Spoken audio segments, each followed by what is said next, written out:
Hi everybody, good afternoon, good morning, good night, wherever you are. Have a good week. Uh, did you miss me? It's been some time since my last talk. I think it was on functional genomics or something else. So today I would like to talk about a project that I have been thinking and designing and actually for a long time. So it is about ecology. So with that said, let me get started.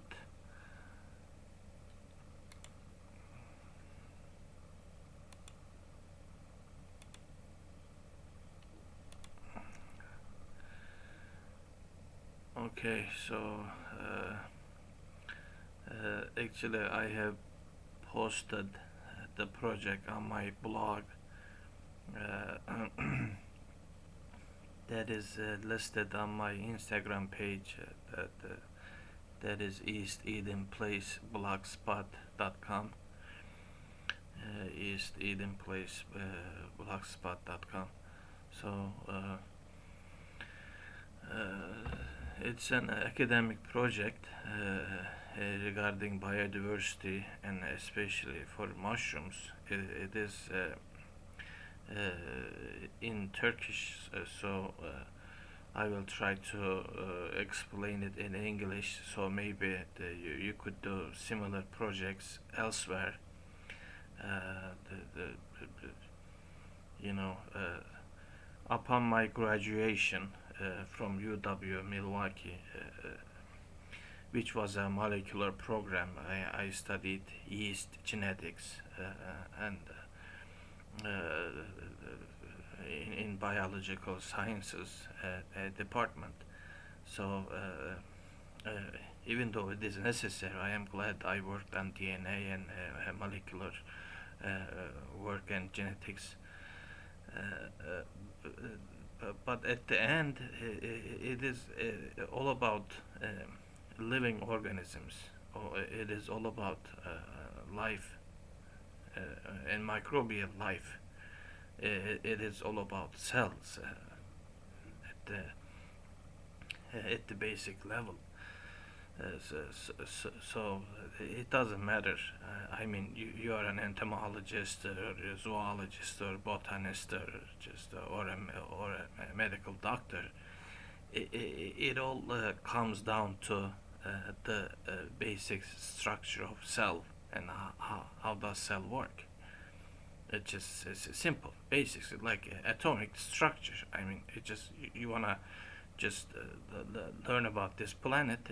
You have to know oxygen, iron, carbon. It's just these are the basics. I mean, it's just without knowing these, it is useless to study the planet and etc. And so it's the same thing with the biology, regardless, of your interest, whatever you do, it doesn't matter. It just the basics are just the cells. And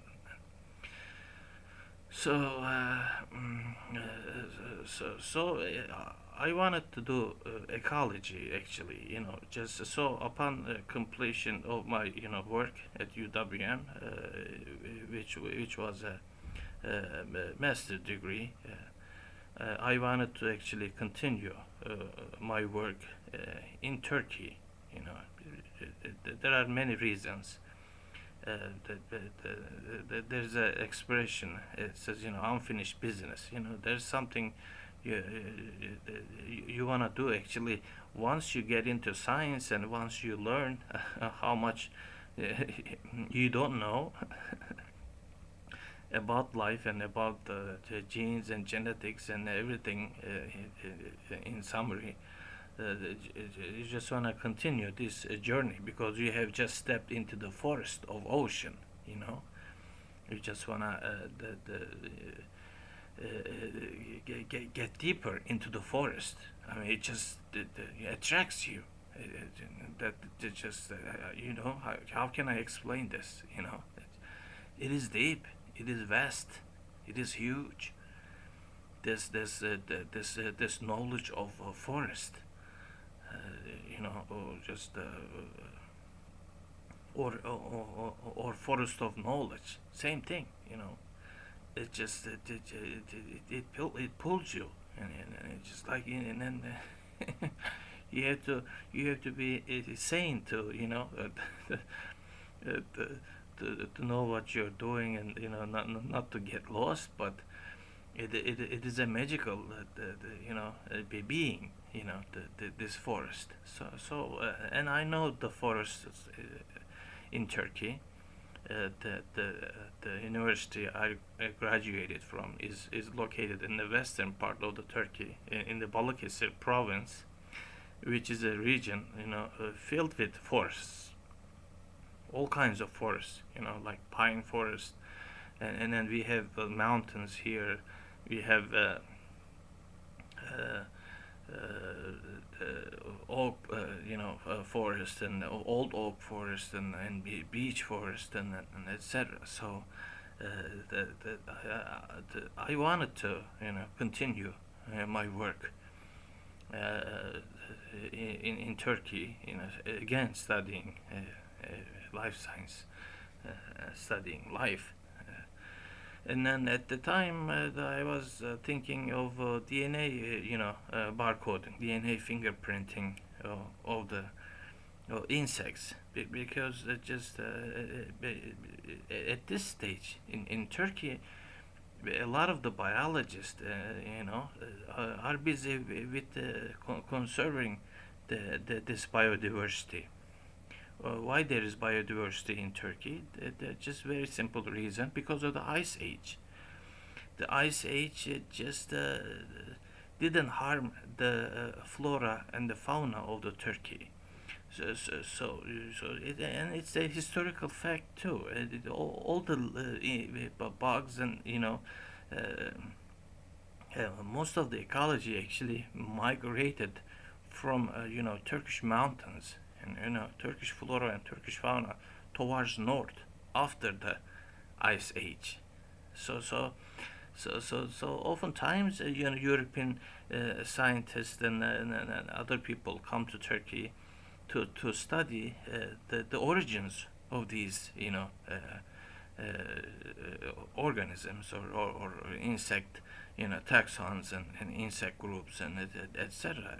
Because that is the origin. Turkey is the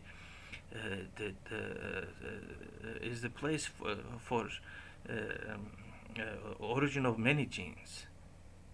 So because of the biodiversity, and to give an example, for example, Ayda Mountains. It's called, in Turkish we call it Kaz Dağları. In English, it's called Ayda Mountains.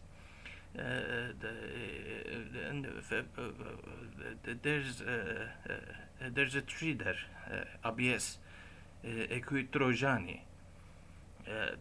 It was first thought to be a subspecies, and then upon new evaluation, it is established as a species, Abies equitrojani,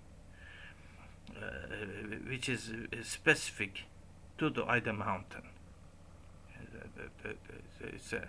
It's a fir. If I'm not, the English translation should be a fir. Abies, Abies species. I know the Latin, but I think it's a fir. It's a giant tree, and then it grows at higher elevations. So this it's a national park.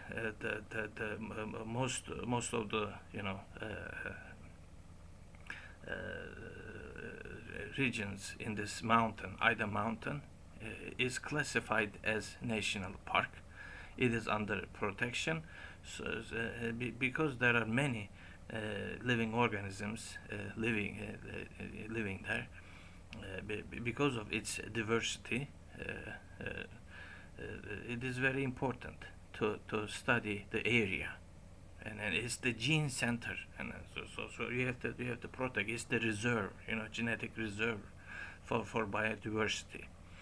So with that said, because I did some of my work on mushrooms, being yeast, it's an ascospore, and now I have started cultivating, oyster mushrooms, and started learning more about edible mushrooms and etc.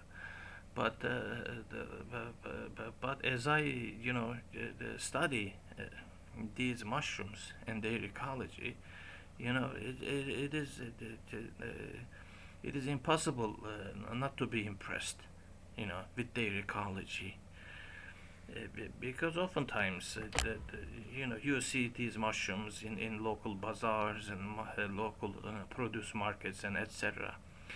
People collect these mushrooms, and there are villagers located in the forests, and villagers earn their living, from the forest, and they do beekeeping and etc. So it is very important. Apart from the olive oil, orchards, at the plains of this Ida mountain, the lower plains, near the sea, that they are full of olive orchards. But there are villagers that they live higher at the elevation, and then live their lives in a manner that is dependent on the forest. So my project was about studying entomology and flora of the mushroom ecology in this mountain, and just kind of weaving everything together. It's an ecology work. It's an ecological project. Because it is useless to study just the insect and not mention anything about mushrooms. It is useless to study plants and not mentioning anything about mushrooms or insects. It is, and I think from now on, many of the studies should be, multidisciplinary. That's I think how we can solve many of the puzzles, and catch up with the existing problems. So we need to introduce other disciplines into the existing studies, like entomology, like botany, and so that's why I have kind of devised and designed a project, a research project, to see what we can do on the mountain, and regarding this biodiversity, and regarding this heaven. So I'm just gonna start from the introduction, because why mushrooms? Because now their importance is increasing day by day in biomedical, food, and industrial areas. We are now talking about artificial leather. The mushrooms are used in many food supplements, especially for the nervous system, for health issues. We started using as a tea, as a supplement, these mushrooms, and then now now we have started to construct like materials out of mushrooms, like construction material, you know. Uh, that is another field, designing, producing construction material, and agricultural applications such as use of mycorrhizal or mycorrhizal uh, mushrooms as a fertilizer, because these are the mushrooms that live underground, and oftentimes you don't see them with regular mushrooms. They solely stay under the ground. They live, attached to the roots, and they just their biology is to establish a symbiotic relationship with the plant, and benefit from this symbiotic relationship. Especially the roots of plants, because the roots are the whole thing a plant has. It just gathers minerals and water from the soil, and plants can't move. So whatever there is, they are dependent on it. And then if mushrooms improve this relationship between the soil and the plant, then it is a kind of intermediate medium. It works both for the mushroom and the plant. And many of the mushrooms in the mountain are in this category. Mycorrhizal mushrooms. Many of them.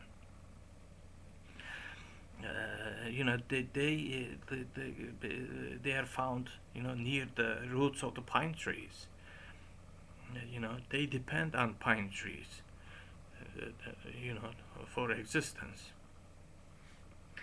So it's important to understand, and there are problems such as the climate change and habitat destruction, and the destruction of the forest ecosystems. These all impact the lives of mushrooms. So they have all these, as I mentioned, they have all these symbiotic relationships with the forest. I mean, it's not like, consider a bear, It just bear roams the forest. But a mushroom is not like that. It is just like a mushroom is directly connected to the soil. It's like a plant. It is directly connected to certain plants.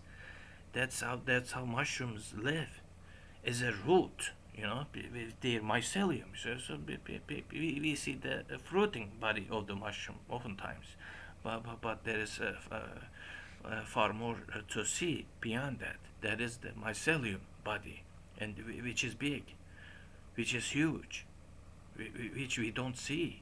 That is inside the logs, and that just underneath the forest floor. And then it's a symbiotic relationship. It's a beneficial relationship. It's a symbiotic relationship, that just the one that mushroom has with the forest. And oftentimes with the insects, because you cannot separate insects from the forest.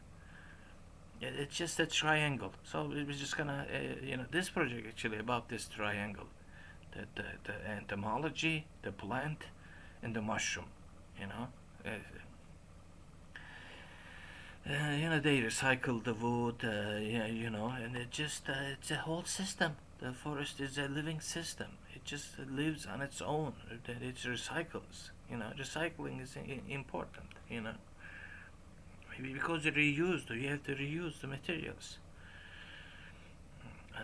and then establish soil. Because now, imagine this. This is a mountain. I mean, studying mountains are different. Just at because there is the temperature gradient. As you go higher, the weather gets colder. As you go higher, the water becomes scarce. As you go higher on a mountain, you find less soil. It is a more windy, and then and when you go down a forest, depending on the elevation, like first 100 meters or first 1,000 meters or first kilometer, this affects the ecology of the plants and trees and etc. And trees have a certain tolerance, to the cold and to the drought and to the wind and etc. So the elevation, the mountains, studying mountains are very important.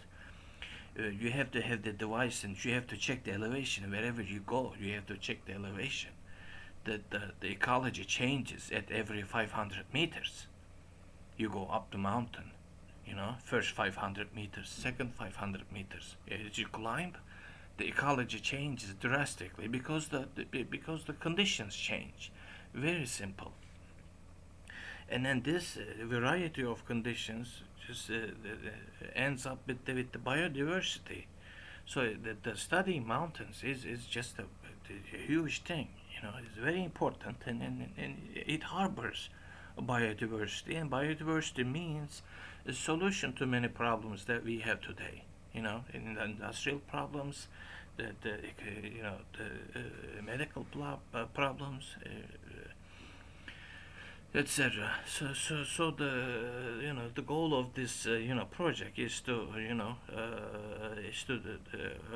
is to find the mushrooms with biomedical and ecological importance, determine them, and and find out the relationship of these mushrooms with other living organisms in the area. It's a fungi centered project. This is a fungi centered project. I'm just, yes, there are trees and there are other the organisms and animals and etc. But now in this project, I am putting the mushrooms in the center stage. Because they are there already. I mean, it's about time we give them some credit for what they do. Period. So it's not too long. I mean, it's just so so now like to start with, for example, ants. They are one of the few species that do fungal farming. They do grow mushrooms in their nests, underground nests, and etc. It's a fact. And apart from that, the insects use fungi for laying eggs and for larval development and as a shelter, oftentimes. Uh, so it is necessary to study them. And then there's this term called microveggie or fungivore. It's another synonym. The fungivorous insects, very important, and oftentimes the fungivorous insects are also predatory insects, meaning they prey on harmful bugs and other bugs. So the very interesting. Because oftentimes mushrooms are infested with insects. I mean, it's insect food. People go mushroom hunting. Know this. If you are too late, they get they get consumed by the insects. And they open galleries inside it and they lay eggs and etc. So you have to, if you want to collect mushrooms, you have to be quick to get there before the insects. It's just. And oftentimes the polypores, the one with kind of harder structures and harder caps, they stay on the trees for decades, and those are very good for certain bugs, and to live and to just use as a breeding ground. So and then this helps, this relationship between plant mushroom and the insect. It is beneficial to the insect. It is beneficial to the fungi. Why? Because it helps the spread of the fungal spores through these insects, like a pollen. You know, plants release nectar. You know, the sweet liquid, a little bit of and then bees collect these nectars, and in the meantime they spread the plant pollens. Same thing. Mushrooms don't have the nectar, but they do have the mycelium material, which is rich in nutrients, which is like a meat. And we know insects love meat. So the same thing, same idea. Just the mushroom body is full of nutrients. Insects love it, and then the insects come to the mushrooms, and then they eat some. They graze. It's called grazing, and then and then this helps spread of the spores and the mycelium. So it could be both ways, because some fungal species, they live solely by vegetative, dispersal of the mycelium. Spores are products of, meiotic, cell cycle. And they can have slightly different, genetic combination. But so insects help with both, with the dispersal of spores and with the dispersal of mycelium. See, the vegetative dispersal of mushroom mycelium, and via spores, and then this needs to be established very well. And we don't know how we don't know how exactly the means, the mechanism is mostly unknown. You know, to what extent they do it. It depends on the flight range of the insects. We don't know how far these insects go. I mean, mosquitoes like fly kilometers away, and depending on the wind and then etc. So it's an ecology. It's an ecology. You have to study the wind, and where those spores go, and etc. So it is important to understand all these elements, and likewise other animals that are eating the mushrooms, birds, squirrels, and chipmunks, and deers, and you name it. I mean, it's just very important in understanding the dispersal of mushrooms.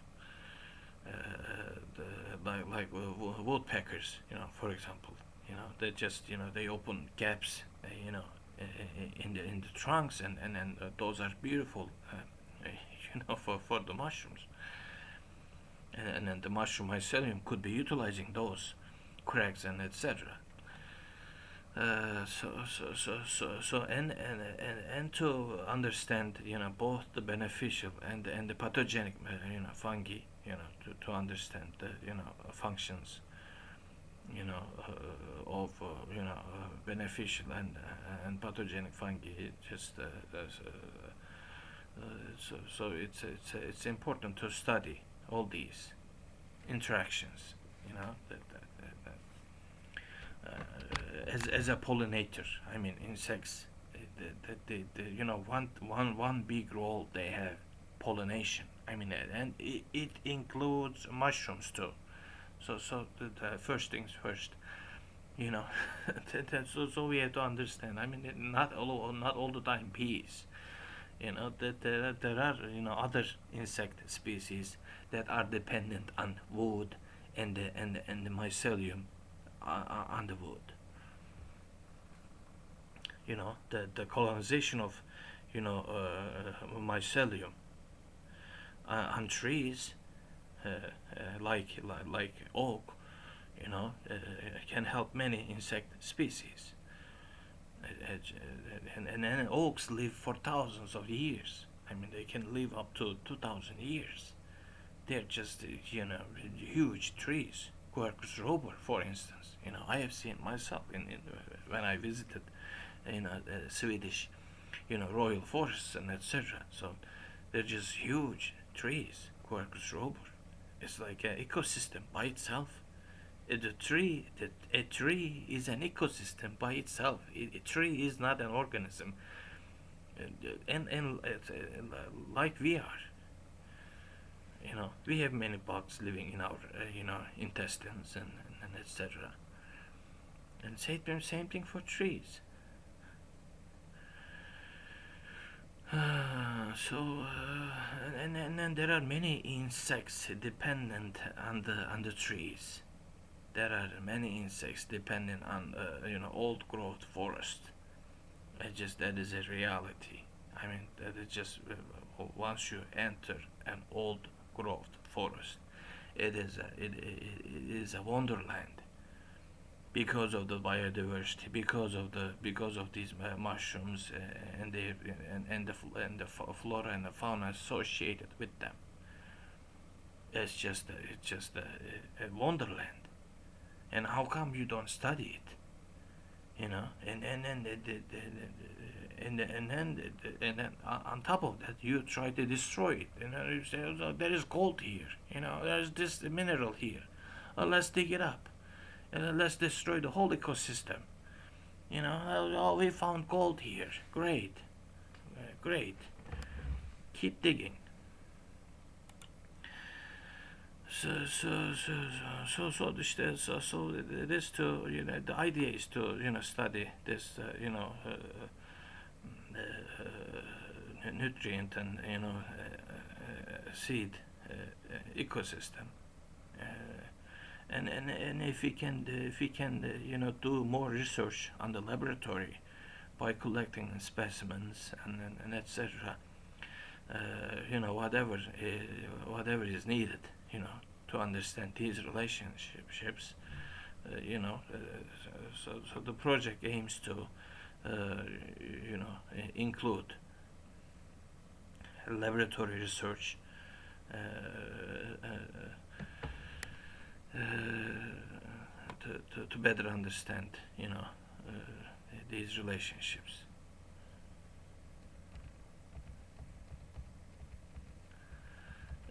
And even for mushrooms, some of them you can cultivate in the laboratory, and some of them you cannot because they are mycorrhizal. I mean, they depend on a live tree to grow because they obtain many nutrients from the plant itself. There are many chemicals that bind the mushroom to the plant, and the resin and etc. We call these secondary metabolites.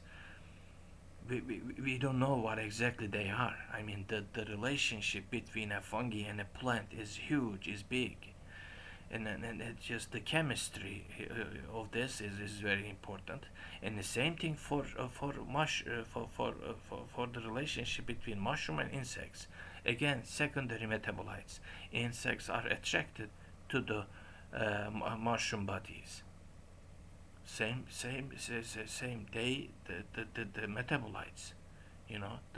They sense they sense the smell of the mushrooms. They know the value of these secondary metabolites. Some of them are terpenes or some aromatic compounds. So especially these mycorrhizal mushrooms, they are very interesting, and they are hard to culture. You cannot take them into the laboratory, but still you can do some research with them. So it is important to understand, the living conditions of these mushrooms, and if you want to, utilize the biomedical power of these mushrooms. That we need to study them for a successful economic model. That is sustainable. It's like a medicine, but you cannot let everybody they just like swarm into the forest and then graze that every bit of mushroom in there. There needs to be a systematic approach, and we should be able to cultivate. Cultivation and studying should be the priority for us. We have to protect first. That is first things first. Now we are discovering mushrooms, and we have to protect. Like like a treasure. I mean, if you what do you do when you when you find the treasures? First, I mean, you protect it. Basic. It's just simple, and it is this project is about determining, finding, identifying, and diagnosing all these the treasures. And then remember that there is this movie called I think its name is Score, with starring Robert De Niro and Edward Norton. Very good movie. It takes place in Canada, and then there's this mafia guy, because it's important. I have to tell this. There's this mafia guy or whatever. They learn that there's a scepter in the museum, but nobody knows the value of the scepter. It is hidden in the legs of a piano. The piano gets infested with the bugs and everything. So to protect it, they start burning the piano material, the wood, and then that way while one of the legs are burning in the fires, it cracks open, and then they figure out uh, they figure out the location of the scepter. And then now nobody knows. It's just that just an artifact. And during that time they try to steal it from the museum and etc. But it's very interesting, very good movie. I like. I mean, it's just two giants, Robert De Niro and Edward Norton. The movie Score. Just watch it if you haven't. It's like like very high tech. They are using very high tech equipment, to steal it and etc. So so it is like that. That's kind of relevant. Once you know the treasure, I mean, once you discover the treasure, you have to protect it. I mean, just watch that movie. It gets interesting. The movie gets interesting because the Robert De Niro gets to do the job, and then they do extra. They add extra security to protect. They figure out it's a very important historical scepter, and then there's like they double the security and put it in a like safe and everything, and Robert De Niro is like sweating and just like using all these high tech equipment and just to get into the safe and everything. And they just go into the whatever network room and cut the video feed and etc. It was very interesting. And same, the idea is to protect it.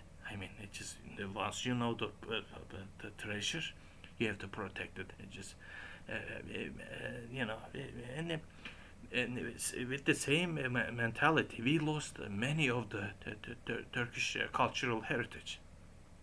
I mean, all these we have all these historical cities, and then because nobody knew what they were, all these historical artifacts and etc. They just they they flew away. They disappeared. Because you have to protect. You have to protect, and to protect you have to know what you're protecting. What is worth protecting? You have to know. If you don't know, then you will lose your treasure. Very simple. Very simple. I mean, so this project is actually about discovering the treasures and protecting them. I mean, it's just very simple. So I just listed some of the, stages necessary for this project. So just identification of the mushrooms in the Ida Mountain region, then identifying the flora and fauna, identifying the insect species that consume mushrooms, identifying insects that use mushrooms as a living space, as a shelter, and then describing invertebrates that are using mushrooms as a living space, or or food, like arachnids, and spiders and etc. The centipedes and etc. They don't fall into the group of insects. Insects have 6 legs. I mean, it's just basically, like, if you ever get confused what is an insect or not, I mean, like, they count the legs. I mean, if they have 6 legs, then you can count on it. It's an insect, unless it's a spider with missing 2 legs. I mean, it's just studying vertebrates that are using mushrooms as a the living space, or food, and then saprosylic, the mushroom species, recording these in the labs, and cultivation of these saprosylic, mushroom species.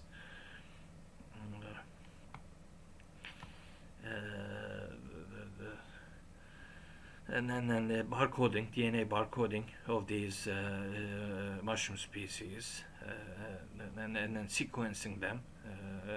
So that is a kind of it's a tall order. I know, it's a tall order, but at least I'm down.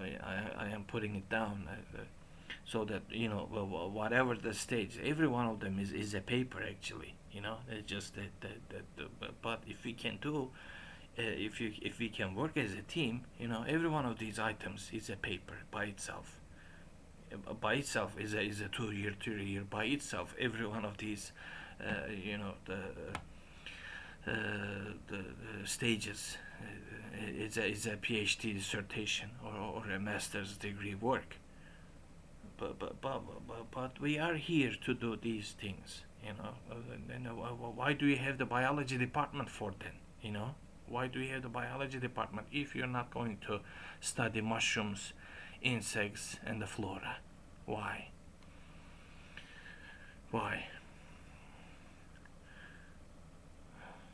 Because the mushrooms are in the center of the forest. I mean, it is useless, to do any study without mentioning mushrooms. Yes, maybe what I feel is a little bit, it kind of feels like obsession, but I think it is a reality. And then to studying the ecological, conditions of the area, the humidity, temperature, the rainfall, precipitation, wind, and elevation, and then establishing artificial habitats, for insects, that are considered to spread mushrooms. So it is artificial, so you can study them better, because remember I told you the insects are attracted to the mushrooms. I mean, that's how it works. Same thing with the flower. Why flowers smell? I mean, it's just to attract the insects. It's just a very simple. Same thing with the mushrooms. I mean, it does. They smell nice. I mean, I don't know if you grow mushrooms at home, but many of the mushrooms actually they do smell very good. I mean, they have this nice aroma. I mean, the forest aroma actually comes from the mushrooms. This forest, bathing or all the forest air. It is the mushroom. Aroma. It is the mushrooms. That generate that air, that the freshness of the soil, etc. Uh, it all depends on mushrooms.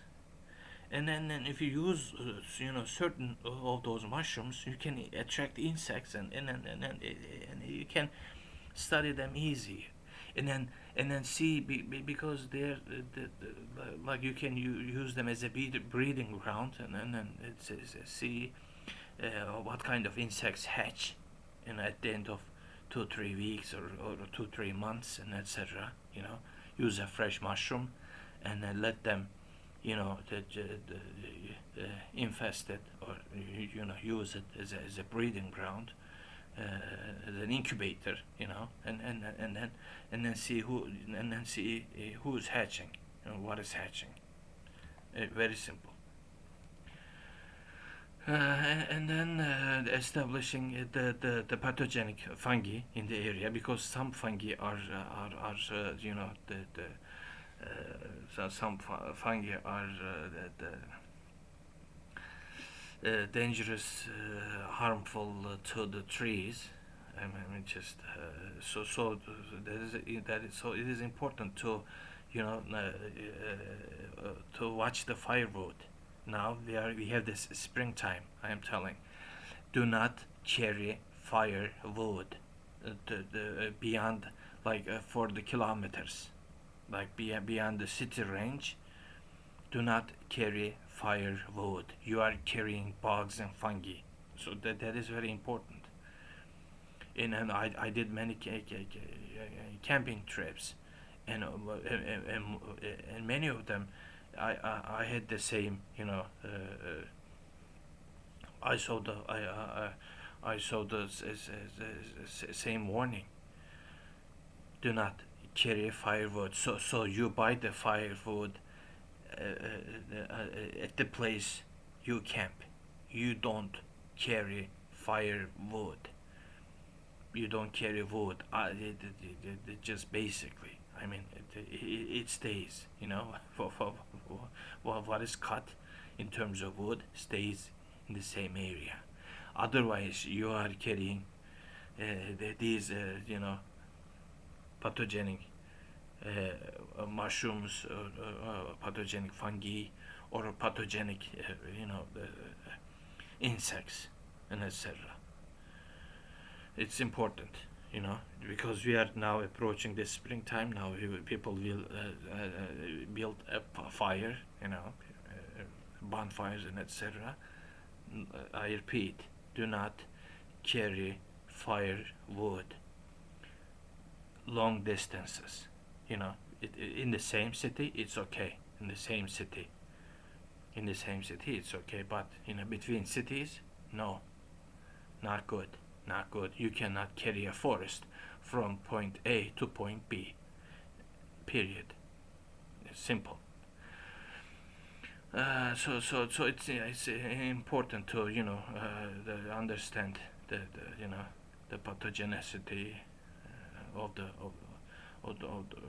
these harmful fungi, and some keywords like fungivores, beetles. If you can search, you'll get a better idea. Mycophagous beetles. Myjangium is the name of the organ in some insects to cultivate a mycelium. Can you believe it? Some insects, they are so tiny, like 1 millimeter or 2 millimeters, long, and they are found mostly in the tropical plants, like avocado, etc. And then there are, they are dangerous, harmful. They live inside the, wood tissue, and they spread the mycelium. They live, they feed on the mycelium, they cultivate the mycelium, and the new ones, and the new insects, the baby insects, develop an empty mycelium, and then in time, it becomes a pure culture. Can you believe it? I mean, some of the insects have the potential to generate pure cultures of mycelium in certain structures in their body. It's called mycelium. Check this out. There's mycelium, mycelium. That is just very important. I mean, pure culture. I'm talking about pure culture. Insects insects carry a pure culture of fungi, certain insects, and then you know uh, established with evolution. Mycophagy, I mean, it's just very simple. That's another term, or fungivorous. The insects, fungus farming insects, Ambrosia beetles. See, that's the name of the beetle, Ambrosia beetle. Check those beetles. They're very interesting beetles. I mean, they're just like, like they have their own, like pure culture. I mean, I'm talking about pure culture. Like, I don't know if it makes sense.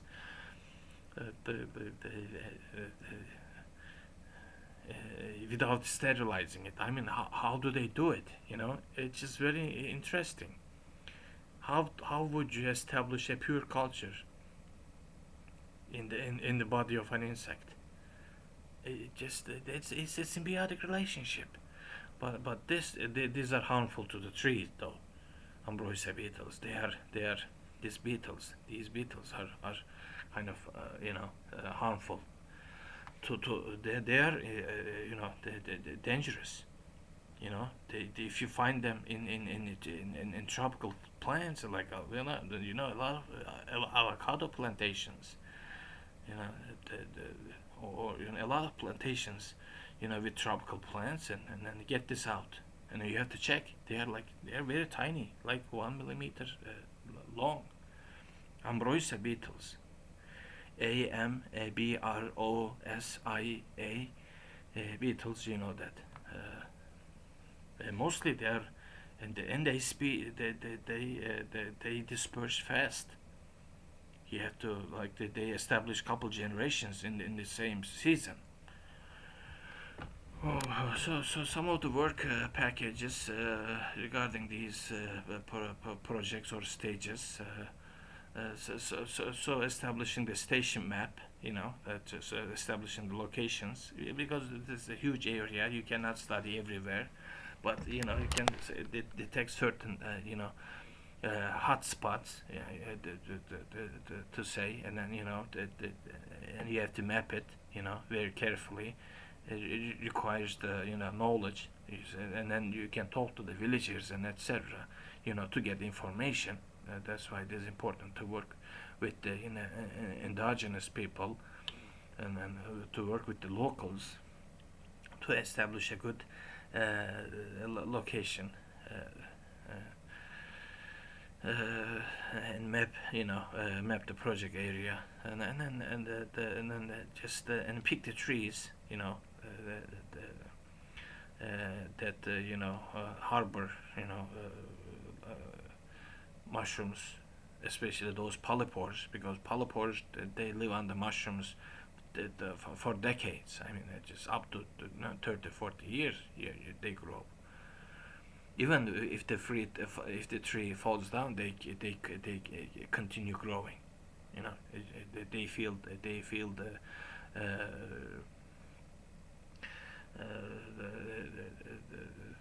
what they feel the ground, and so it's like they have a gyroscope or something like that. Uh, they change direction. They continue to grow. Gravity. I mean, they feel gravity. And like a collection of the collection of the mushrooms. You can probe them, or you can get a sample of them, or identify them. It just like I said, if they are plenty, you can collect. If they are rare, you can do some other. Uh, you can use some other methods. Get a specimen, or something else. And then and these the collection of the bugs that are infesting these mushrooms, identifying them, whether with DNA barcoding, or depending on the morphology, both ways. You know, depends on the let me tell you this here. The insect identification is not easy, and it's a pain. Because like I said, I mean, Turkey is Turkey is a agricultural heaven. I mean, we have many agricultural exports, and then due to the ecology of Turkey, we also have these insects that live on these plants and etc. So we have to be careful before exporting them. I mean, like I said, if they are invasives, they can be a problem. With oranges, it causes a problem. And then and then it gets returned from the customs. If you cannot detect the eggs, or the larvae, or other things, they get because other countries have the experts to analyze and to study these insects. I mean, at the customs, you have to have an entomology expert. Period. You are exporting or importing. It doesn't matter. It must be checked for the invasives. Invasives. It must be checked for the invasives. Period. I mean, you have to you cannot. You are exporting fruit, not insects. Okay, you are importing wood, not insects. Okay, just and even in the city that I live in, we lost many palm trees due to an invasive bug. They cut just all these beautiful palm trees. They were cut.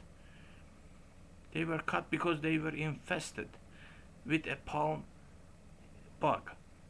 I mean, beautiful trees. They had to cut it. I mean, otherwise, or you have to apply insecticide. This or that. Well, why? Why? Because somebody do their job at the customs. I mean, you just let these bugs enter the country. You have to know. You have to know. Like I said, importing, electronics is one thing. Importing livestock, importing wood, importing forest products is another.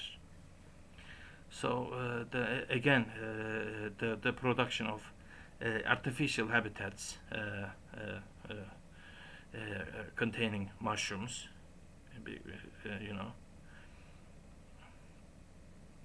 so that you can study insects, and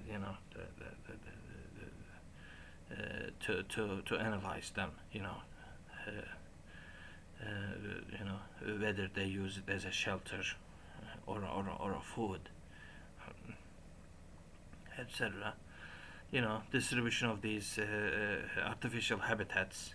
They do many, scientists do many work with these artificial habitats involving insects and the mushrooms and the fungi or mycelium. I mean, it just even like any mushroom producer, they have these blocks. If you put them out in the forest, you can, or even do it in your backyard. See what kind of insects that'll attract. You can do that at your backyard too. I mean, you will see. I mean, put a little camera in there. Them little tiny cameras, and then see what happens. There was a documentary called Microcosm. Do you remember? It was released in around year 2000. I mean, like the residents of the prairie or something. It had a name like that. So, or residents of the meadow. And like so, using technology, to analyze these ecosystems, and then see who's eating the mushrooms, the ears, or how they eat it, and then how do they spread, and etc. So use of photo trap systems, and analyzing of these photo traps is another way of collecting data.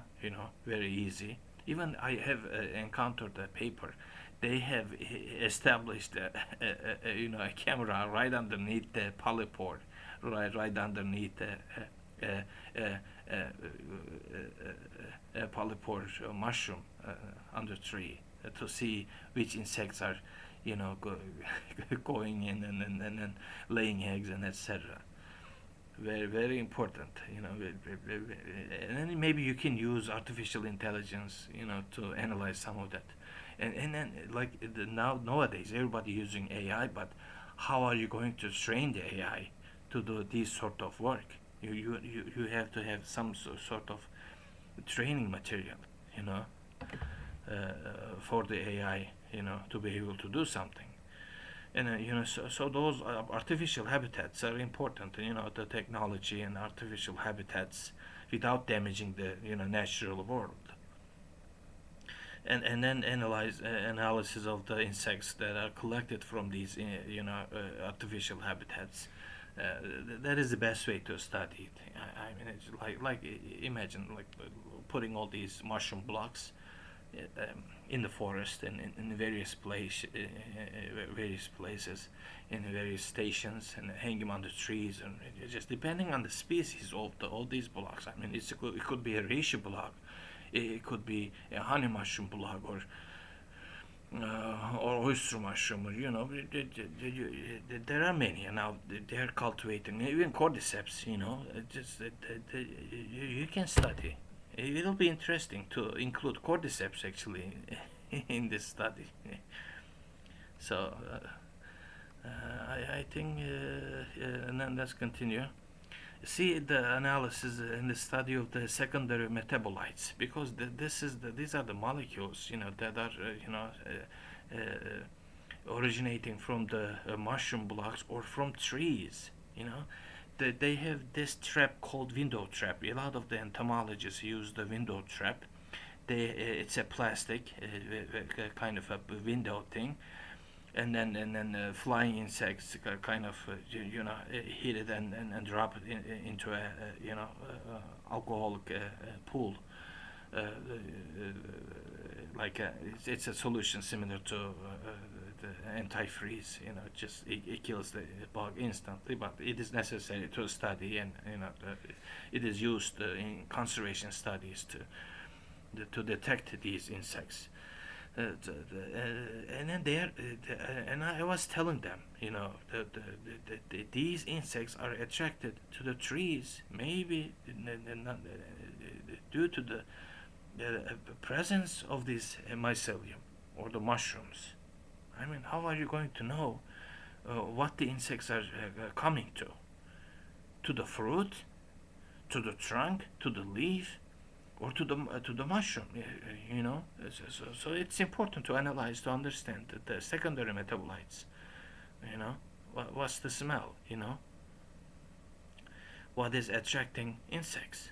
What is attracting insects? The same thing with the mosquito. Some people get bitten by the mosquito, and some people don't. And then it's that kind of situation.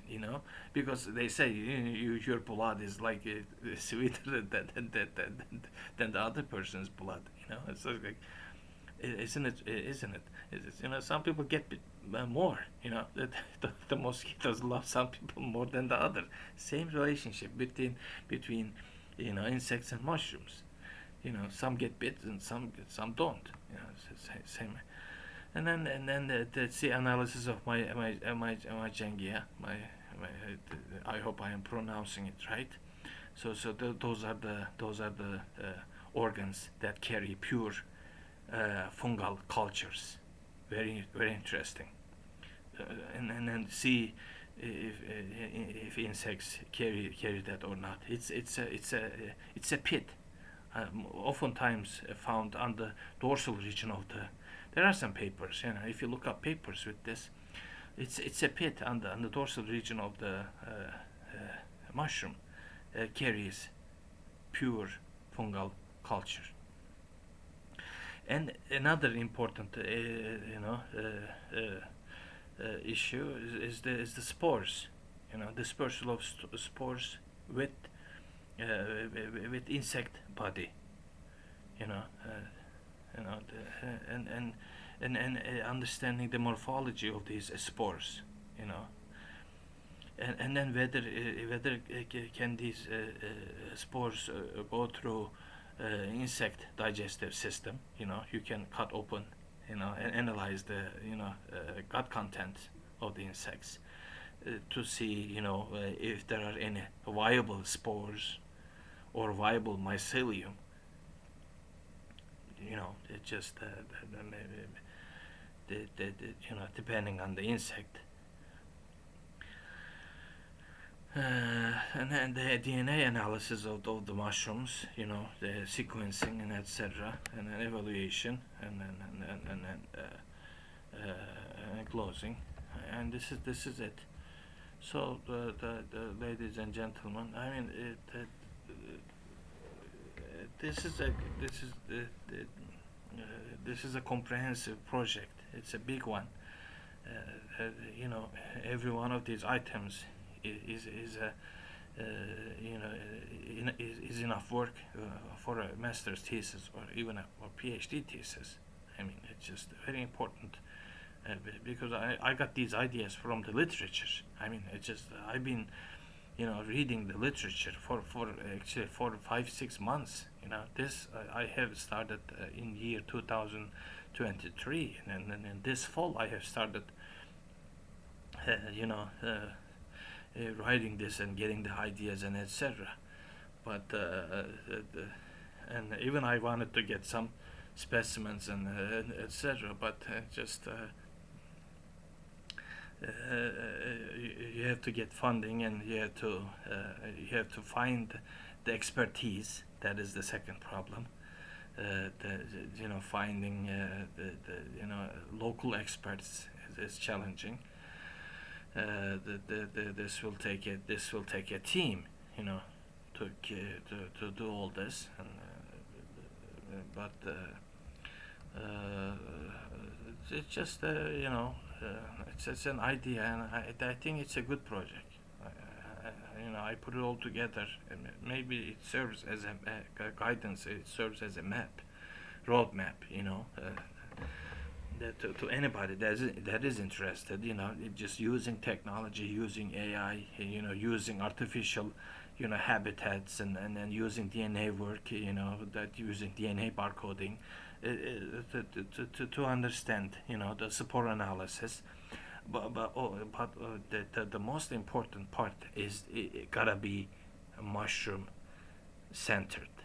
That's the idea of this project, because the soil is mushroom centered, the fungi. We have the word flora. We have the word fauna. Now we have the word funga. Learn it. Remember it. It is coming into your dictionary. The term funga. There is flora, there is fauna, and there is the funga. For the last 60, 70 million years, I mean, they've been in the lives of plants and insects. So they coexist. These things coexist. Plant, insect, and fungi. That's it. Thank you very much for listening. Please subscribe to my channel.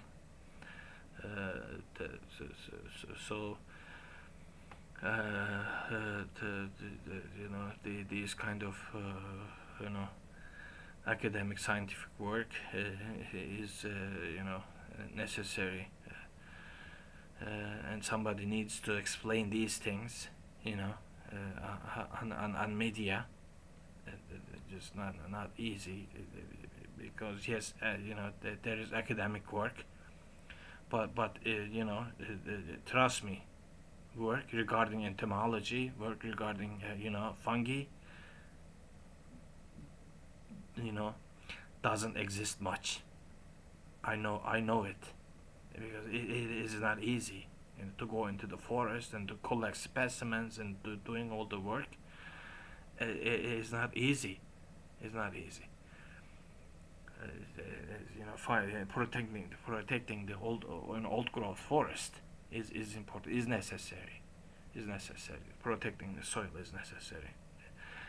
Thank you very much. Please support my work. And wherever you are,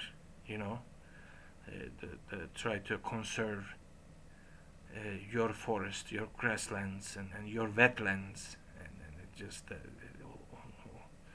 they're all